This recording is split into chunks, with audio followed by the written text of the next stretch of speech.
Continuing on the trend of safe backrooms levels, we now reach level 80. Upon arriving here, you'll find a seemingly infinite highway stretching across a very cold desert. There will also be mountains to one side that resemble the Himalayas from Earth.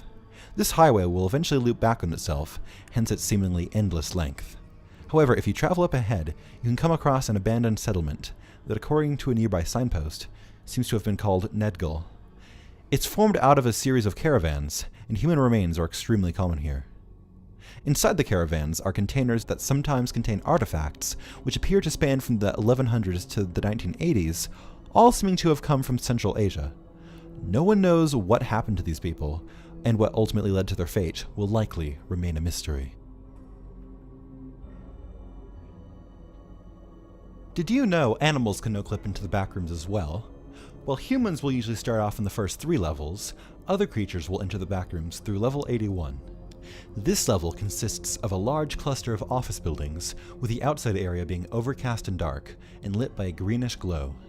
The interior of these buildings varies in architectural style and decor, but all share bizarre features, such as walls clipping through each other and vertical hallways. At first things will be eerily silent, but wandering for a bit will take you to the areas full of animals, which can be seen through the various different office windows. Not all these animals will be safe, however, since some will be apex predators, such as tigers and polar bears. Hostile entities also roam this level, so beware of any you might run into. Just remember you're in the backrooms, not a petting zoo, and you should be good.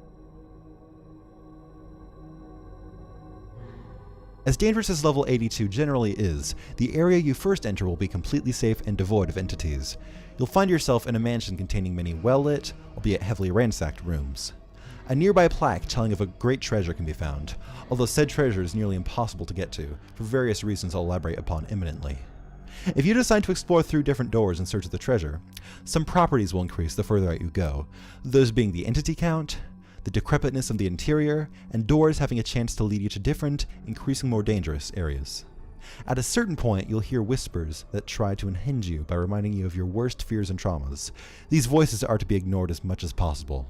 Eventually, you'll reach claustrophobic corridors so tight you'll have to crawl through them, and making it through this area will bring you to the last known area, which is described by those who have entered it as darkness, insanity, and pain.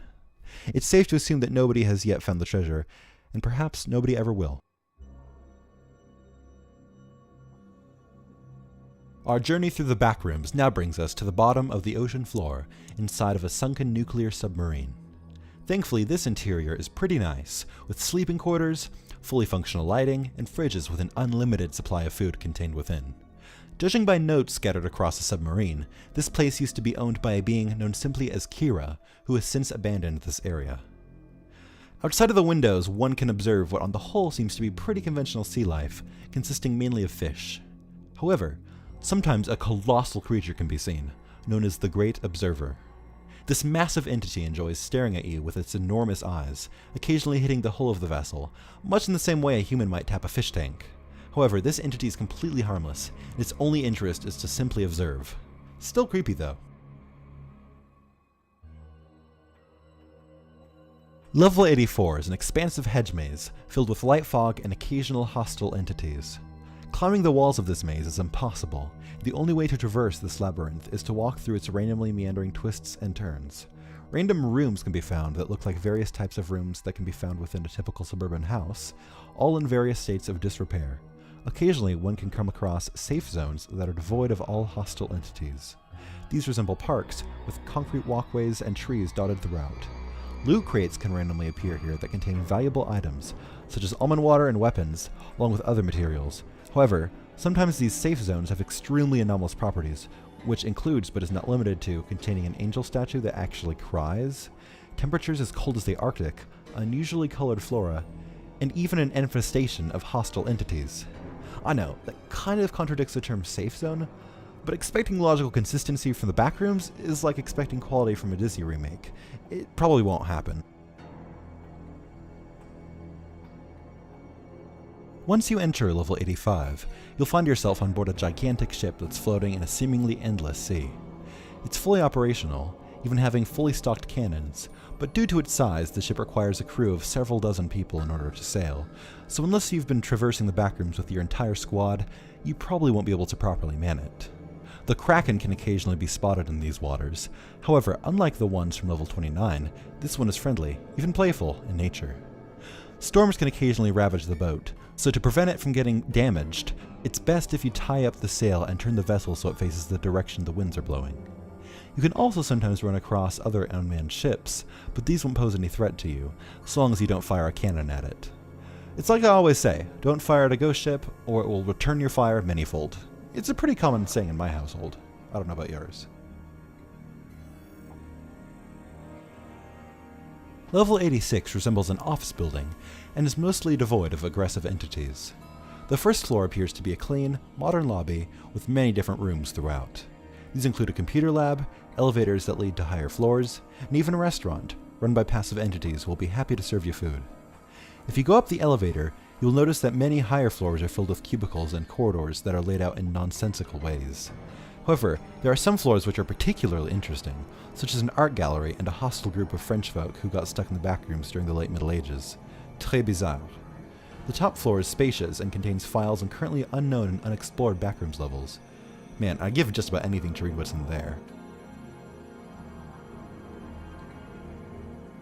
This level consists of long hallways, lined with locked doors. Keys can occasionally be found on sporadically placed tables that will unlock a corresponding door in this level. Beware of doors with glitter on them, as they contain partygoers. Very rarely, you might be able to find past or future versions of yourself wandering the halls. Avoid these iterations of yourself at all cost, because you really don't want to create any paradoxes. Seriously, don't even try. Like, it could get Back to the Future bad. Here, we come to yet another level of endless hotel hallways. However, what makes this level unique are the occasional special rooms that are really quite bizarre. One of these rooms is a bedroom that's incredibly alluring. However, if you sleep here, smilers will get you. Another is a mysterious science lab with every book inside being written in an unknown language. There's even a room that leads you into a dark forest before taking you to level 63. This is only scratching the surface, and many other kinds of strange rooms can be found in these halls. Pretty cool.